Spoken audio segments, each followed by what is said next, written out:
Set 1, Mughal वंश set 1। 1526 ईस्वी में बाबर ने किस वंश के शासक को हराकर मुगल साम्राज्य की नींव डाली थी? लोधी वंश को हराकर। बाबर ने पानीपत के मैदान में 1526 ईस्वी में इब्राहिम लोदी को हराकर के इस युद्ध में इब्राहिम लोदी युद्ध स्थल में मारा जाने वाला दिल्ली सल्तनत का एकमात्र सुल्तान है। आपको बता दें कि पानीपत की पहली लड़ाई 21 अप्रैल 1526 को शुरू हुई थी, जिसने हिंदुस्तान में मुगल साम्राज्य की स्थापना की। हिंदुस्तान में मुगल साम्राज्य की स्थापना हुई। ये लड़ाई बाबर की सेना और इब्राहिम लोदी के बीच हुई थी। बाबर की सेना और इब्राहिम लोदी की सेना के बीच हुई थी, जिसमें इब्राहिम लोदी और उनके 15,000 सैनिक मारे गए थे। लड़ाई पानीपत में हुई, जो अभी शुरुआत की और लोदी वंश का खात्मा हो गया। मुगलों को ताकत 12 से 15,000 सैनिक और फील्ड आर्टिलरी थी, वहीं लोदी का ताकत 30 से 40 जवान और 100 हाथी थे। यानी कि सबसे ज़्यादा किसकी ताकतवर सैनिक सेना थी? तो बाबर की थी। किसको हराकर? फिर से क्वेश्चन रिपीट है। 1526 ईस्वी में बाबर ने किस वंश को हराया था और मुगल वंश की स्थापना किया था? तो लोदी वंश को हरा करके। नेक्स्ट क्वेश्चन दूसरा, पानीपत का पहला युद्ध कब लड़ा गया? तो 21 अप्रैल 1526 को लड़ा गया। लिखा हुआ है कि जहीरुद्दीन मोहम्मद बाबर ने अपने 5वें भारतीय आक्रमण पानीपत के प्रथम युद्ध 21 अप्रैल 1526 को पहली बार तोपों का प्रयोग किया था। बाबर ने यह युद्ध बाबर और अफगान शासक इब्राहिम लोदी के बीच हुआ था। इसमें इब्राहिम लोदी पराजय हो गया, मतलब कि हार गया। पानीपत के युद्ध में बाबर उज़्बेकों की युद्ध नीति यानी तुगलमा नीति, तोपों को सजाने की उस्मानिया पद्धति यानी रूमानी विधि का प्रयोग किया था। उसके तोपखाने का नेतृत्व कौन कर रहा था? तो उस्ताद अली और मुस्तफ़ा खां, 2 योग्य अधिकारी कर रहे थे। पानीपत का प्रथम युद्ध कब हुआ था? 21 अप्रैल 1526 को हुआ था। क्वेश्चन है तीसरा, बाबर ने प्रसिद्ध तुगलमा नीति का प्रयोग किस युद्ध में किया था? तो पानीपत का प्रथम युद्ध में किया था, अभी जस्ट बताया गया है। लिखा है बाबर ने जो भारत का उसका 5वां युद्ध है, पानीपत का पहला युद्ध 21 अप्रैल 1526 को पहली बार उसने तोपों का प्रयोग किया था। बाबर और अफगान के शासक इब्राहिम लोदी के बीच युद्ध हुआ। इब्राहिम लोदी हार गया। पानीपत के युद्ध में बाबर ने उज़्बेकों की युद्ध नीति यानी तुगलमा नीति, ठीक है, तथा तोपों की सजाने की उस्मानी विधि यानी रूमी विधि जिसको कहते हैं, शुरू किया था। इसमें तोप खाने का नेतृत्व कौन कर रहा था? उस्ताद अली और मुस्तफ़ा नामक 2 उसके सैनिक कर रहे थे।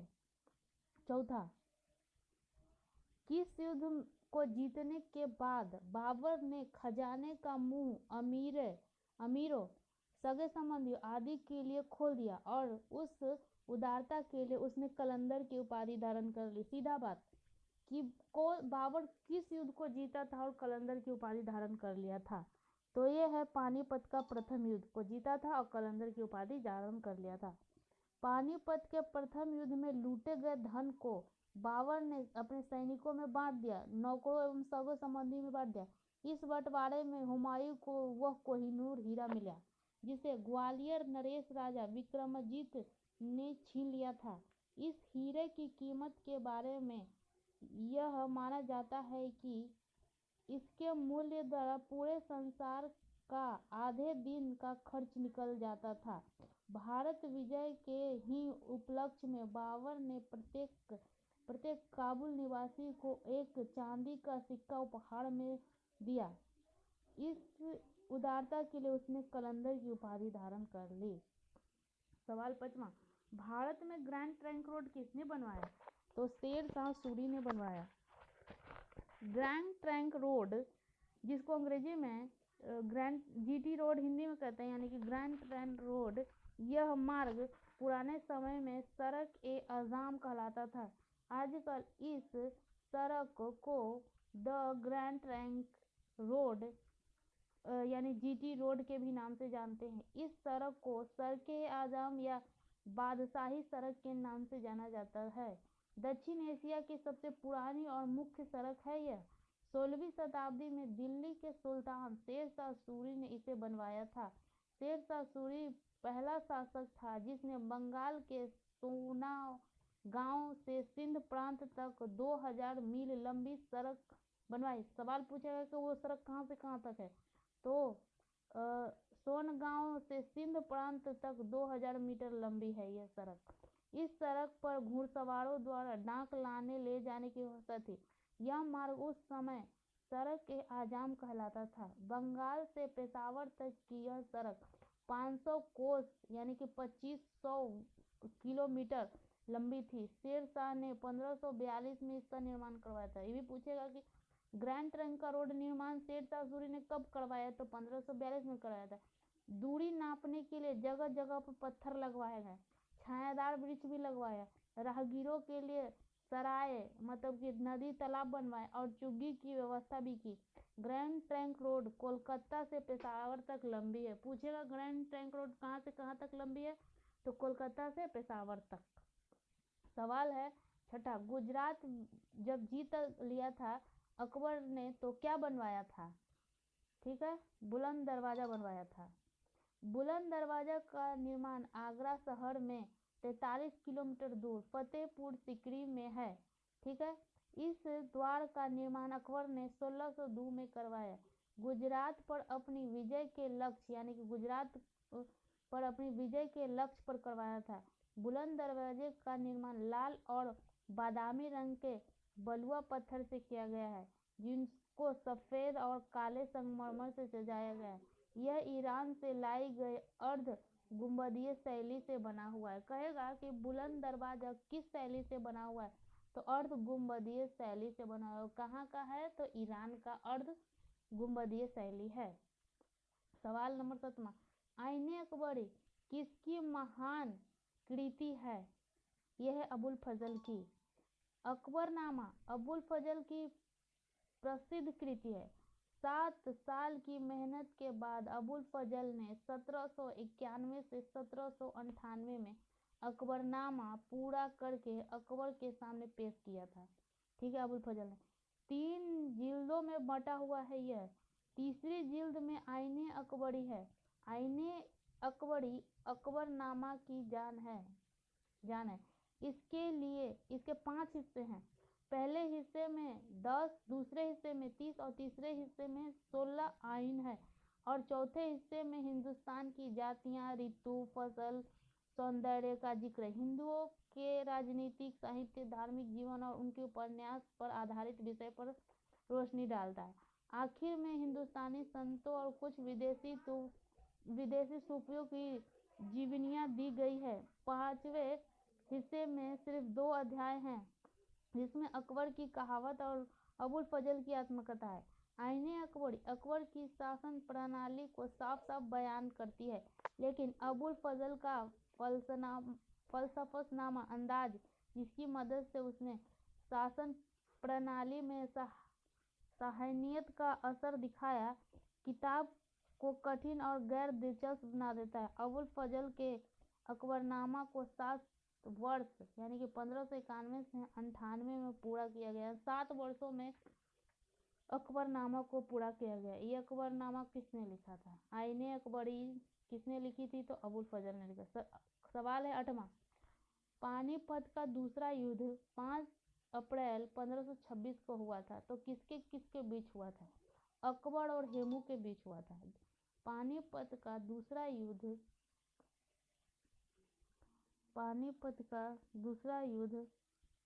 5 अप्रैल 1556 में लड़ा गया। यहाँ पे गलत लिखा हुआ था।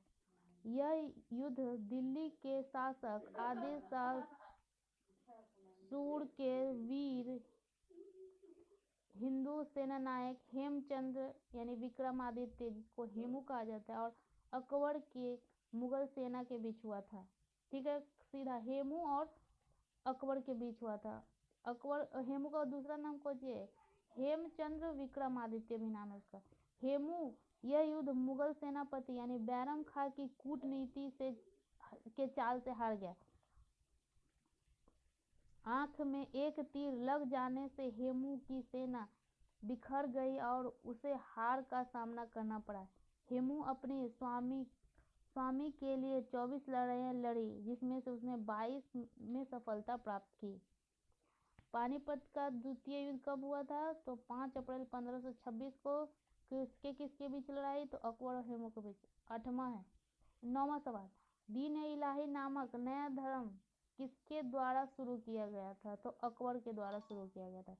दीन इलाही धर्म एक नया धर्म तथा जिसका आरंभ 1582 में अकबर ने किया। इस धर्म में हिंदू, मुस्लिम, बौद्ध और पारसी, ईसाई ये सब बातों का समावेशन करते थे, मतलब बैठ करके बातचीत करते थे। इसका मूल आधार एकेश्वरवाद था, परंतु बहुवेवाद की झलक भी इसमें देखने को मिली। कहने का मतलब कि झगड़ा भी होता था। तर्क पर आधारित यह धार्मिक स्थल भेदभाव से ऊपर उठकर सहिष्णुता की शिक्षा देता है।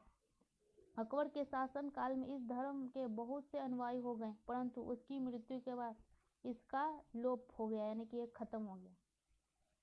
दीन इलाही धर्म। 10वां, प्रसिद्ध मुस्लिम शासिका जो चांद बीबी थी, जिसने बराबर को अकबर को सौंप दिया था, वह कहाँ की थी? वो थी अहमदनगर की। चांद बीबी, जिन्हें चांद खातून या चांद सुल्ताना के नाम से भी जाना जाता है, अहमदनगर के तीसरे शासक हुसैन निजाम शाह प्रथम की पुत्री थी, जिसका विवाह बीजापुर के 5वें सुल्तान अली आदिल शाह 1557 से 80 ईस्वी के साथ हुआ था। 1580 में हुआ था। 1580 में पति की मृत्यु हो जाने पर वह अपने नाबालिग बेटे इब्राहिम आदिल शाह यानी द्वितीय बीजापुर के 5वें सुल्तान की अभिभाविका बन गई। बीजापुर का शासन मंत्रियों के द्वारा चलाया जा रहा था। 1584 में चांद बीबी बीजापुर से अपनी जन्मभूमि अहमदनगर चली गई और फिर कभी बीजापुर वापस नहीं आई। ठीक है, चांद बीबी कहाँ की थी? तो अहमदनगर की। 1593 में अकबर की फौज ने अहमदनगर पर राज्य कर लिया। संकट की इस घड़ी में चांद बीबी ने अहमदनगर की सेना का नेतृत्व किया और अकबर के पुत्र शाहजादा मुराद की फौजों से बहादुरी के साथ सफलतापूर्वक लड़ी, किंतु मोर्चा लिया, किंतु सीमित साधनों के कारण अंत में चांद बीबी को मुगलों के हाथ बराबर को सौंपना पड़ा, यानी कि उसने संधि कर ली। लेकिन इस संधि के बाद जल्द ही लड़ाई शुरू हुई। चांद बीबी की सुरक्षा व्यवस्था इतनी मजबूत थी कि उसके जीवंत रहने मुगल सेना अहमदनगर पर कब्जा नहीं कर पाई, लेकिन मर गई तब क्या। किंतु एक उग्र भीड़ में चांद बीबी को मार डाला और उसके बाद अहमदनगर किले पर मुगलों ने कब्जा कर लिया। खत्म।